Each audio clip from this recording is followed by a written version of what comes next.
But this line, and correct me if I'm wrong, Danielle, feeds 100% of the, not just the Canadian Toronto Pearson Airport energy needs, fuel needs, but also the Detroit Airport as well.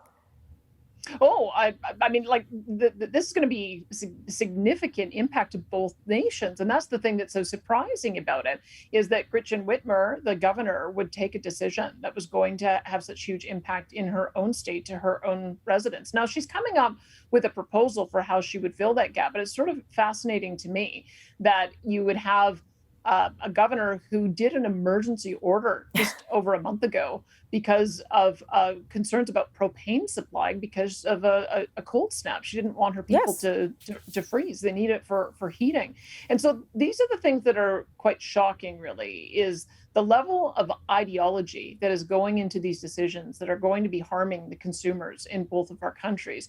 And you saw the same thing in Texas. They've been on a huge run to try to bring more renewable energy on side. Well, then guess what? When their natural gas plants failed, wind and solar weren't there for them either. They had to rely on natural gas imports from Canada to fill the gap. Look what's happened with the Suez Canal being blocked. Right. What were all the stories about? Stories were about the number of tankers that were not able to get oil through to not only European destinations, but critically to Syria, which relies almost 100% on Iran for its energy supplies. So there is ideology. And then part of what is happening is the world and the weather is teaching us a lesson about just how valuable these fossil fuel resources are. The problem is that you've got politicians who are not acting in the best interest of their citizens, and they're creating a situation where they're going to create more energy insecurity.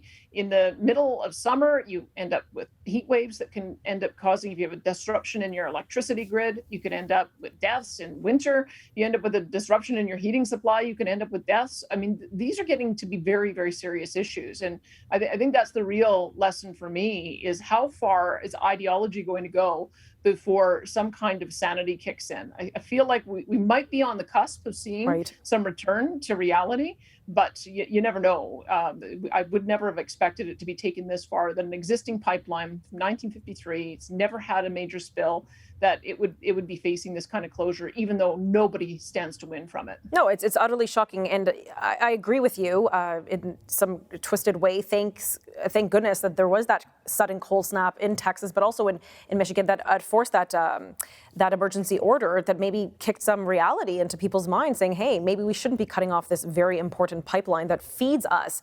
And I guess that lends to my next question, and we're going to get on to Wexit in a moment, but when I think of the energy security we need, and the energy independence we need, I feel like we do need a North American plan. And when we have our American neighbors to the south coming up with their own, perhaps ideologically driven, or it sounds ideologically driven, agenda with what they think our oil and gas needs should be and how we should pursue that. And then we have Canada operating on its own. I mean, we have pipelines crossing all these borders, all sorts of state borders, but also our national borders. How can we perhaps come up with like a North American-wide energy strategy? And I think that's what's needed here. It certainly is. And it has to be led by Eastern Canada, I'm afraid to say. I mean, this is one of the dangers if we do not have a prime minister standing up for the industry as a whole and recognizing that we all benefit from a national energy security plan, is that Albertans are taking the view, well, maybe Line 5 should shut down. Maybe that would give an indication to Ontario and Quebec about how important it is that they rely on not only this fuel, but how much of it comes from Western Canada.